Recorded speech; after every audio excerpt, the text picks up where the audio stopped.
Good morning, everyone. Thank you for joining us today for our 2021 Golf Preseason webinar. My name is John Skees, and I'm the Director of Media for TAPS. We're going to get started in just a few minutes, but first I've got a couple of housekeeping items that I want to go over with you. First things first, it would help us out today if we knew who we were talking to this morning. So if you could please indicate your classification on the poll that I'm launching right now, and while you fill that in, I'll cover a few more things. So second, this webinar is being recorded. You're going to receive an email with a link to that recording as soon as it's ready. That should be later this afternoon. It might be tomorrow morning because we've got 2 other webinars to run today, so it takes a little time to get these cut and uploaded. So look for that email. Third, if you have questions while we go through the presentation, please use the questions feature on the GoToWebinar interface. You're going to see a little drop-down menu in that GoToWebinar sidebar on your screen, one that says questions, and you can just type them in there. We're going to try to answer them as we go, but if we don't get to yours right away, don't worry, there is a general Q&A at the end. But if we run out of time completely, or if your question is just too specific to answer appropriately in this venue and we can't cover it, please send us an email after the webinar, info@taps.biz, or call us at the office and we'll have that number at the end of the webinar for you. Last thing before we start, you've got one handout in the Handouts tab. If you click on that drop down in your GoToWebinar sidebar, you're going to be able to open that PDF and download it at any time during the webinar. You'll hear us talk about that a little bit later. I am going to close this poll in just a few seconds. It looks like 80% of you have submitted so far. That's great. I am joined today by Brian Bunselmeyer, the TAPS Executive Director, Robert Huckabee, TAPS Associate Director and Director of Compliance, Steve Prudhomme, TAPS Associate Director, and also here in the office is Will Dixon from the TAPS staff. He's helping us out behind the keyboard today. So with that, I'm going to close this poll and hand it over to Brian, and we'll get started. Good morning, and thank you for joining us for today's webinar as we get prepared for the golf season of 2021. We got started last year in 2020, didn't quite see the finish line. This year, we're hoping to improve on that opportunity. So we are looking at having our district, regional, and state championships, just like we had planned last year. This year, we look to get through them. However, this is still the year of COVID, so be prepared for changes in dates or times or courses, depending on those situations which present themselves to us. We were getting ready to go to swim yesterday. We did our swim webinar, and at the close of the webinar, we had a team that had to pull out because of COVID protocols at their school. So as always, be prepared, be cautious, but also be prepared to change. Change is probably the #1 thing we're looking at this year. Will, bounce us over to the TAPS website real quick, if you would.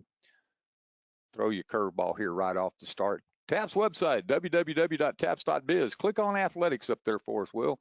If you're following along at home, we'll click on athletics, drop down to the spring sports, and click on golf. And that is the golf page. That's the landing page.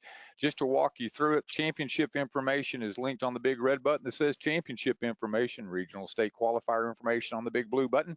And then on the right-hand side are the webinar or the web blogs. As we update or send emails out, you may not get an email or you may think you miss it, but we would encourage you at least once a week to go back over there and look and see the blogs over there on the right-hand side to help us get through. Your districts are showing up there at the top under the big word districts in the red line. And the tournaments that we have so far for both district and for invitationals are under the tournaments tab, also up there on the big red line. All right, Will, let's drop on back over to the PowerPoint, to the webinar, and we'll get started here. We're going to start right off the bat with student eligibility. There seems to always be a concern here there about student eligibility. We want to give you a few basic tenets so that you can follow along.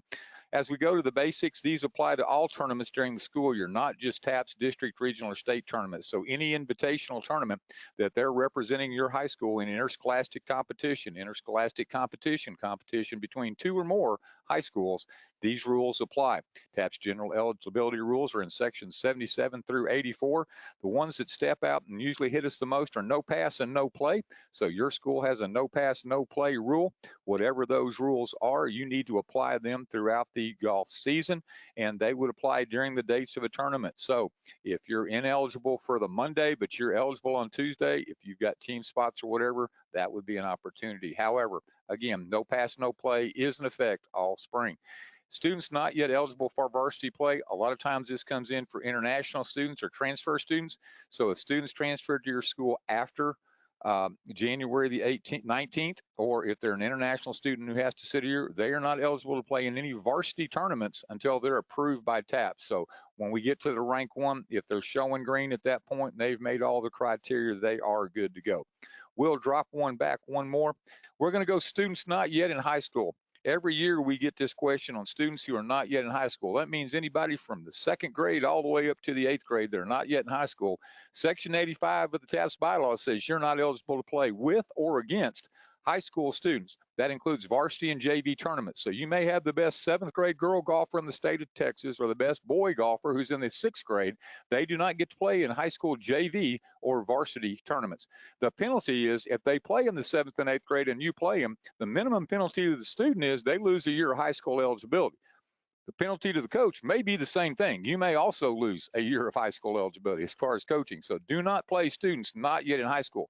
Can they go out and practice with your team during the week? Yes, they can. Highly approve of that, but they cannot play in tournaments with or against high school competition. This year we've gone from a student test, which was in your golf, which the golf test was in your coaches portal in rank one. Now we're doing the teams course, the TAPS education modules. Some of you have already worked through that. We're working through the kinks. We appreciate you taking the time to go through that. If you have students that have not taken the teams course, please make sure that you look through the information that's presented. If you need help or assistance, please reach back out to Rhonda here in our office. Email us at info, I-N-F-O, info@taps.biz. If you have trouble getting your students registered for the teams course must be completed prior to the district tournament. So we would prefer you go ahead and do it and get it out of the way now. But if you need a rainy day opportunity, if you have a weather day or so you can't get to the course or can't get to practice, go ahead and jump on and have your kids do those team courses. They are individual. They'll each go through. There's a video. You watch the video. You answer a few questions. At the end, you get a certificate. So we'll walk you through that. But the teams course is new this year, but it takes it away from just being a test. Now we're giving you the educational material. I think it's a good, again, a rainy day opportunity, or if you've got kids home sick or you need a virtual instruction day, the teams course will take about an hour, but I think that's where we go. Robert, I'm going to take a break. Tell us a little bit about rank one and how it affects our golf coaches. All right, Brian, thank you. Welcome to everyone. Thanks for joining us this morning. For 2 years now, RankOne has been our database here at TAPS.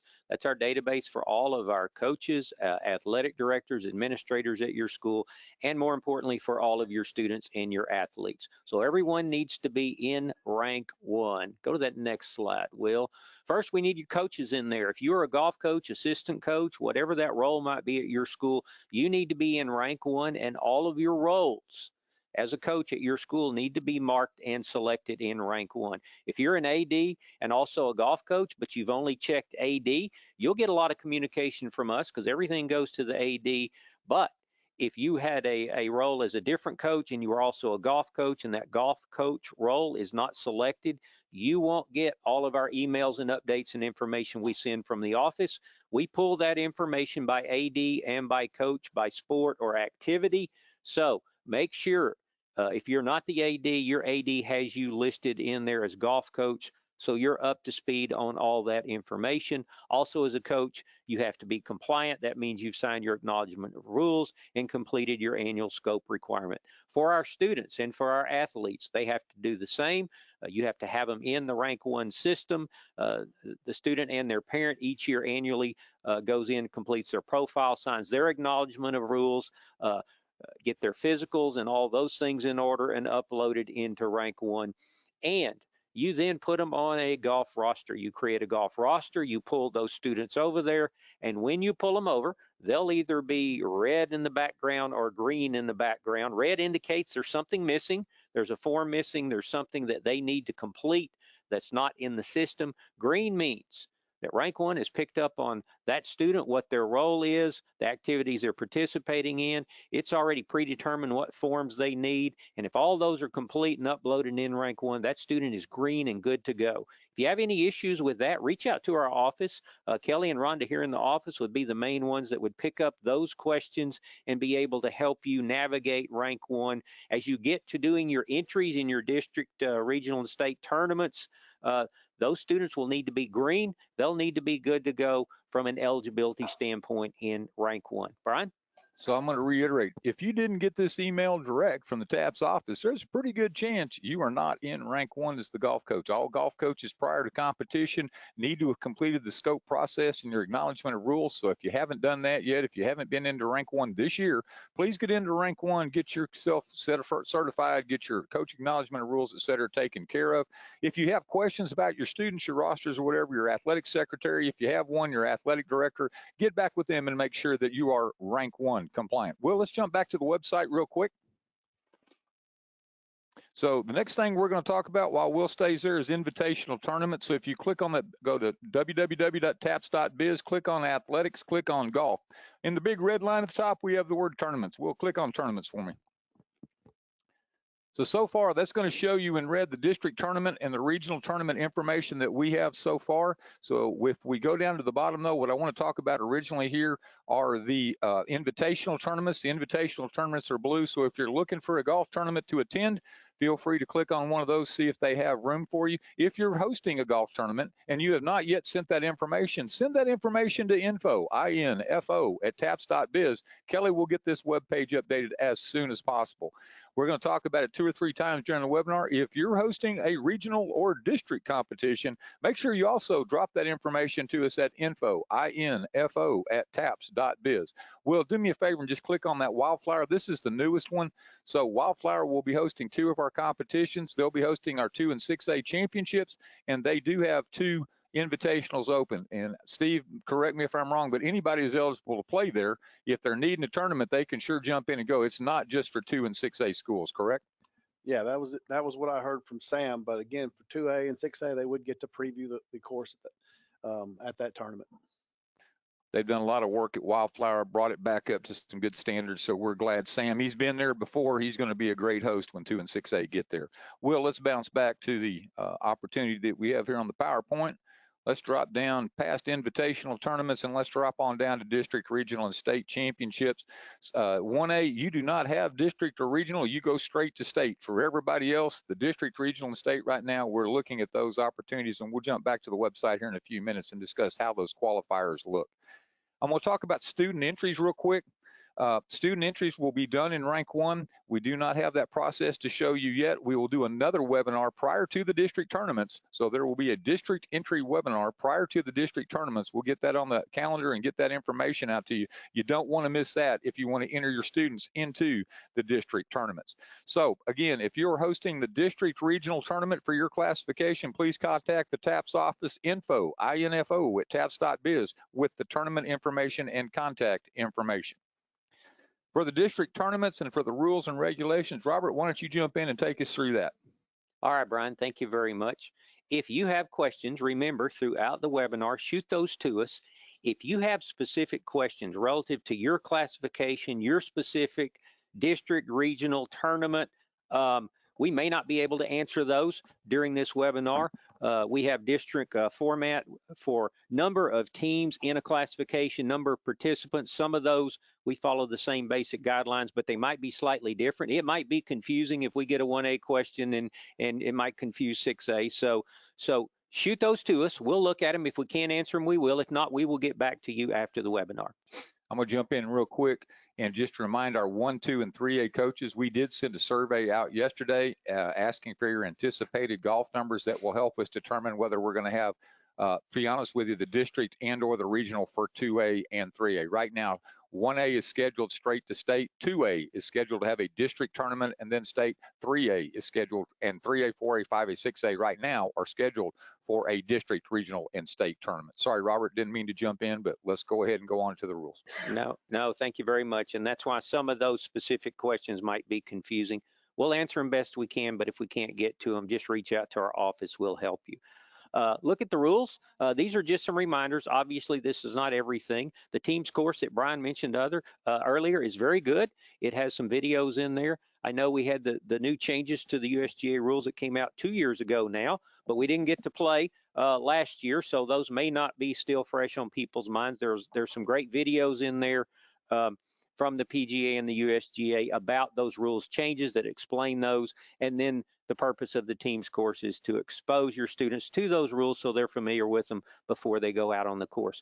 USGA rules, have a rule book and use it if needed. And as in all of our tournaments, when in doubt, play 2 balls and get a ruling from the club pro before you turn your scorecard in. That's our fail-safe to make sure you followed the rules have been applied correctly, and then nobody is disqualified unnecessarily without having an opportunity to play through that situation. The TAPS rules also apply to all district, regional, and state tournaments. Every year it seems like we get to one of the state tournaments and something comes up and somebody says, well, we didn't do that way at district, or we didn't do that way at regional. Well, sorry, you should have, and those rules should apply across the board to district, regional, and state. Those TAPS rules are found in sections 166 and 167 of the TAPS bylaws. When we hop back over to that website here in a little bit, you can go to that top tab. You'll see a resources tab there. You can drop down to bylaws. You click on that. That'll take you to a Google Doc where those bylaws can be found, and you can look those up. You can always reach out to us if something's unclear or you have questions. Just a reminder about some frequently asked questions and some frequently recurring issues that occur, I think, in probably every tournament we host. TAPS has a double par rule. The double par rule applies in all district, regional, and state tournaments. What that means is when you've hit the ball enough times that you've achieved double par on that hole, then you pick it up and move on. If it's a par 4, you take your 8, you mark it down, you move on to the next hole. That keeps play moving, and it helps us keeping the tournament moving.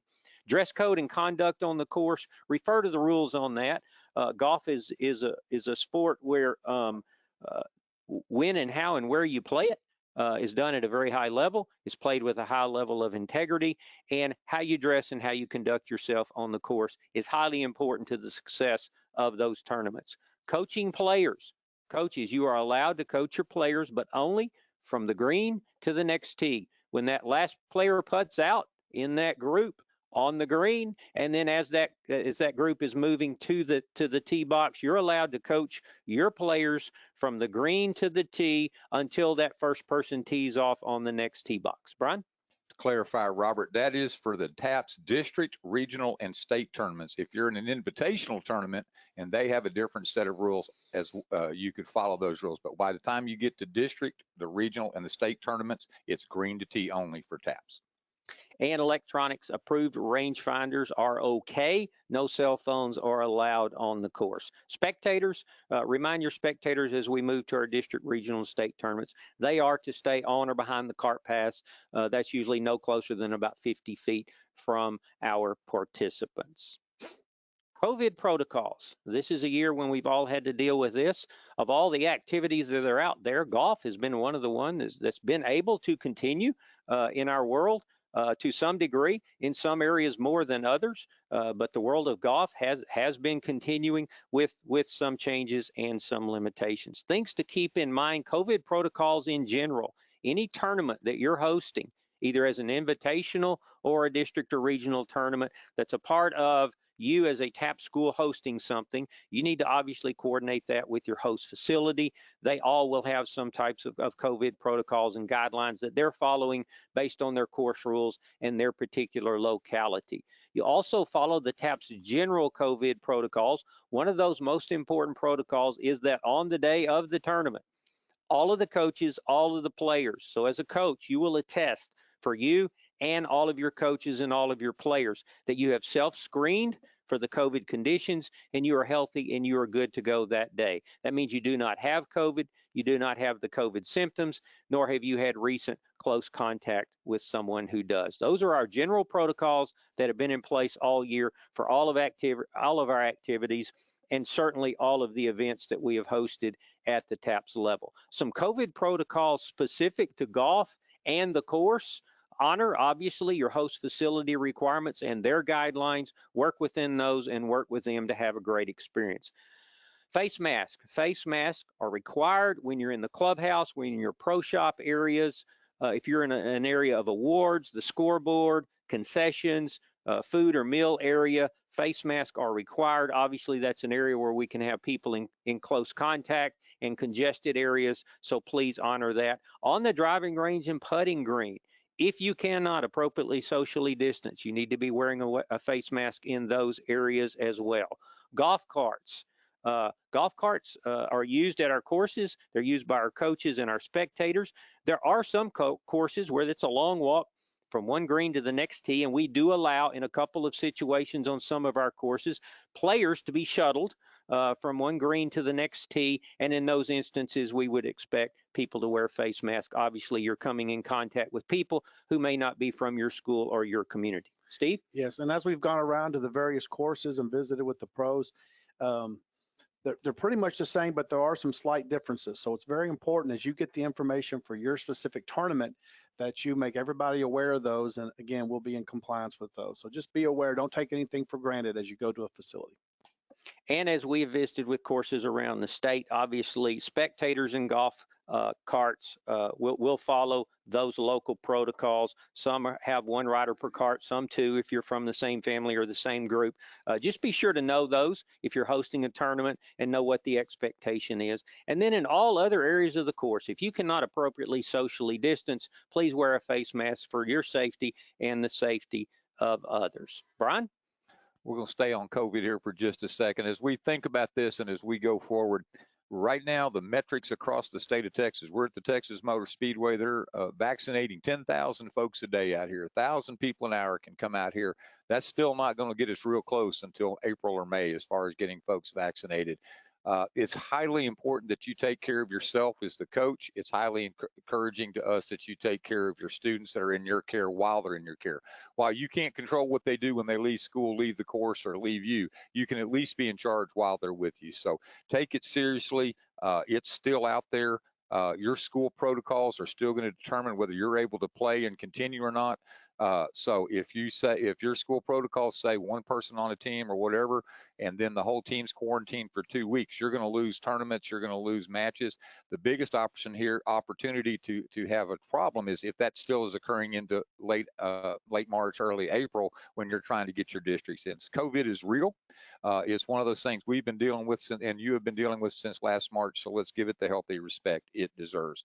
As we talk about the TAPS district tournaments, the rules have been in place for a long time. We're just going to hit them real quick here. It can be a 1 or a 2-day tournament as the district committee determines. The district committee is the ADs or the golf coaches that are involved from each school. Each school gets a vote. Each school has an opportunity to express. Make sure that you have entry deadlines that are published, tournament dates that are published, and have your weather dates published so everybody can book those out on the calendar and can be in agreement. Whoever's hosting, as far as that location, one thing that has always come up in the 14 years I've sat in the seat I sit in right now is, well, what if one school, that's their home course, and they can get out there every day and it's a country club? Well, if you're going to go to something that has restricted access, prior to choosing that as your host location, you need to make sure that the other schools in your district or in your region later on have the ability to get out there and play that course a couple of times. So if you're negotiating, make sure you negotiate it as far out, not only for hosting the one-day tournament, but also the opportunity for others to get on the course. The host, whoever is going to be the host, has a few more responsibilities. They're obviously going to do the pairings. They're obviously going to publish that. They'll be the ones that are contacting the TAPS office. They'll be the ones collecting the fees. Whatever awards you give, just make sure you agree upon the awards prior to heading out on the course. Certification deadlines will be updated on the TAPS calendar. 2A district certification is April the 14th.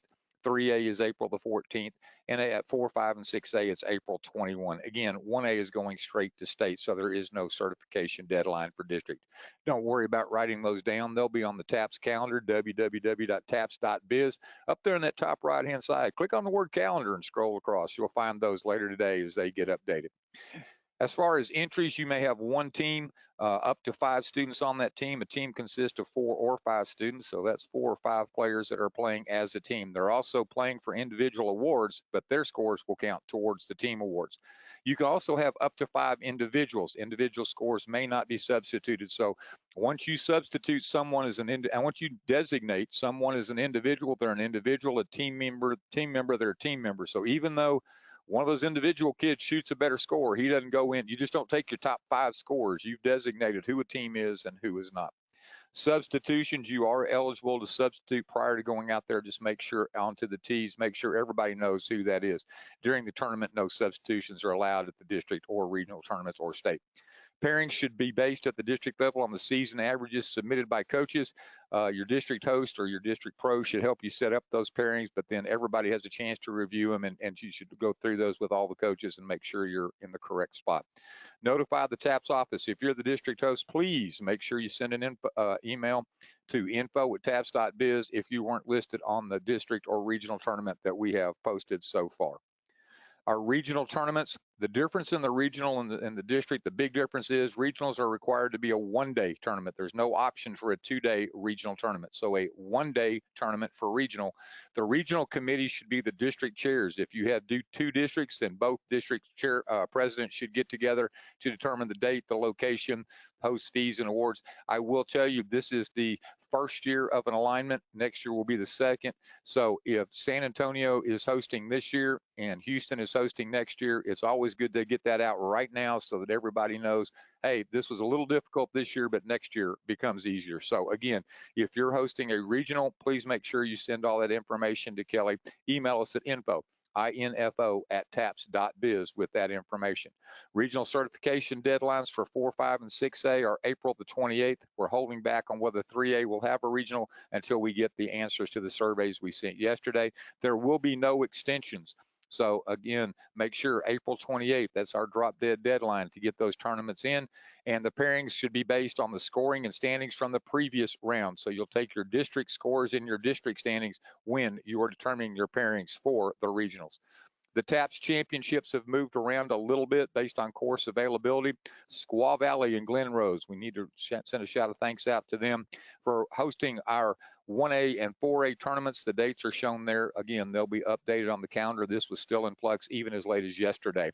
Entries, again, one team and 5 individuals. If you're lucky enough to get all 10 qualified, you could have them up there. That's the most you could have. The format will be 36 holes if possible, and we will use 2 times each day at Squaw Valley. The TAPS office will determine your pairings, and the scores from the regional or the district tournament will be used for those pairings. So 1A and 4A, Squaw Valley, Glen Rose, the dates will be on the calendar. So practice rounds, make sure you reach out to Squaw Valley. The fees are set by the host club there, whether it be carts or rounds. We don't have a control over that. Your tournament for the championships will include the meal for the coaches and players each day, the cart for each schools, range balls, and time for each player to be on the range. The entry fee is per player, and this year it is $125 for per player at the TAPS Championships, which we will host.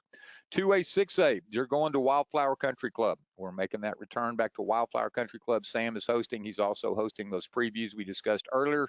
It will be 36 holes, tee times each day. And move forward, same information. The big thing about this, it's 36 holes unless weather requires us to make a change. If weather is required to make any change, it will be the TAPS office along with our golf committee, which it consists of the pros at each of our host tournament sites. They will make the decision as to any change in that tournament format. Right now, we're planning on 36 holes for the championships. 2A, 6A, Wildflower Country Club, Temple, Texas. They have a preview. They have 2 previews. Make sure you use them to your advantage if you can. Well, let's go back to the TAPS website real quick, if you would. Again, you're going to click on taps.biz. You're going to click on athletics. You're going to click on golf, and then drop down there to that Wildflower preview, all those other previews as well. So I just want to get you, so you're going to go to taps.biz, click on athletics, click on golf, and then click on tournaments in the red bar, and that will take you to the district, regional, and invitational tournaments. Invitationals are in blue. The district and regional pages are up north in that red with the black outline. All right, Will, let's jump back to the PowerPoint. 3A, 5A will be moving to Cottonwood. They'll stay there. Cottonwood, Kenny is hosting us for the 30th time. I think it's almost there if it's not there. So Cottonwood Golf Course, the dates are up there for 3A and 5A. The difference here is day 1 is a shotgun and day 2 are tee times. The only reason we make that exception is to get on that course, we have to let the seniors play on Monday morning. So we're gracious enough to let them do that because they're gracious enough to host our tournament. So 3A, 5A, you're at Cottonwood. 2A, 6A, you're at Wildflower, and 1A and 3A, you are at 1A and 4A, you're at Squaw Valley. So those will be on the TAPS calendar. That information will be up there for you to check later on. Robert, can you walk us through the changes to the next round? How does that occur? Absolutely. May I change team members between my district and regional or prior to state? The answer to that is yes. If you qualify as a team, if 4 teams are advancing, for example, from district to regional, and you're in that top 4 and you qualify, once that district tournament is finished, then as you enter into moving into that regional round, you can substitute players on your team. You qualified as a team. So you can take one of your other players and you can move them onto the team. How does that affect the change of the students? Well, if you're pulling a student that wasn't on the team onto the team and replacing somebody who was on the team, that person that was replaced on the team, if they did not qualify also as an individual, then they would not be playing in the next round. Okay, if you have any questions about that, reach out to us.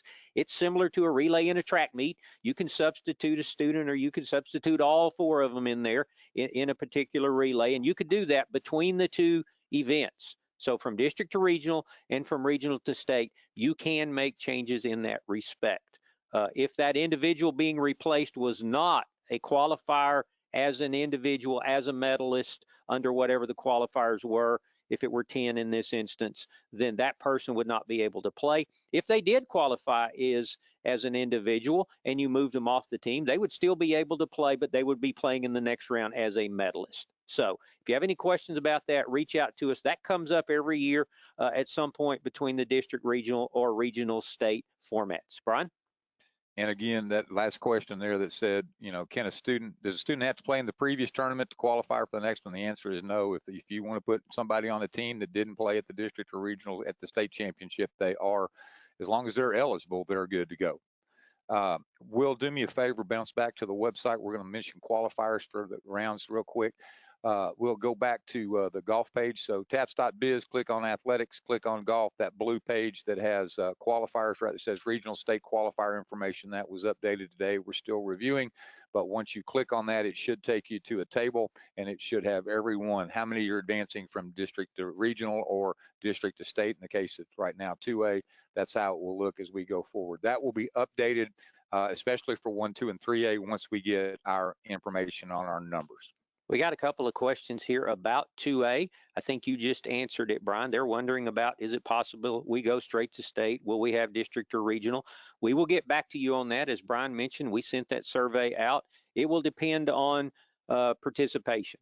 And we've looked at that in the past. We will get that to you as quickly as we can, but we are waiting on those participation numbers. We've had to make some tweaks to our events this year because of participation. We'll continue to do that and fight that battle throughout this year because of COVID and because of the issues we know you're dealing with at the school level. So be patient with us on that. We will get that information for you. Brian? So again, 1, 2, and 3A, we sent an email out yesterday asking you to give us your best guess as to how many boys and how many girls you're going to be sending to state. Or sending to district, or sending, in your program. So what we're looking for is, give us your best guess. We know it's a guess at this point. It could always go down. It may go up, but we definitely want to look at whether or not we have a consistent basis. So to give you a rule of thumb, if we're going to have less than 45 boys and 45 girls or in excess of that, in all of 2A, yeah, we would go straight to state, and the same is for 3A. So that's what we're looking at right now. It's not official yet. So 1, 2, and 3A. 1A, we know you're going straight to state. 2A and 3A, hold off just a little bit and give us time to get those responses. Got another question here about fees for the state championship. Those fees will be paid to TAPS. We coordinate the details with the course, and as Brian mentioned earlier, this year that fee is going to be $125 per player, and those fees are paid to us, and then we deal with all the details with the course. That does provide you the 2 rounds. That provides you range balls and a meal each day for the coach and the players. it's important for your district and regional hosts. They're the ones that will be collecting your fees for the district and region. One thing we have to say each year is please make sure the course that's hosting you gets paid. So each school doesn't need to pay the course. Whoever's hosting needs to pay the course, and then they recoup any funds back from the schools in the district or the region. Yeah, and if you're doing a practice round, now that's going to be between you and the course, or if you go to the preview tournaments like we had at Wildflower, that would be a transaction between you and the course. But at the championship tournament itself, that money comes to TAPS. Don't have any more questions at this point, Brian. You can reach out to us, info@taps.biz, and we'll be glad to help you. Be patient with us as we navigate our numbers of participation, get those survey results in the next day or so, and we will, as we've done all year, get information out to you as soon as possible. Make sure you're in RankOne if you're a golf coach, so you're getting that information as quickly and timely as possible. You can always go to the website, go to that golf page, and all the posts in the recent blogs are there.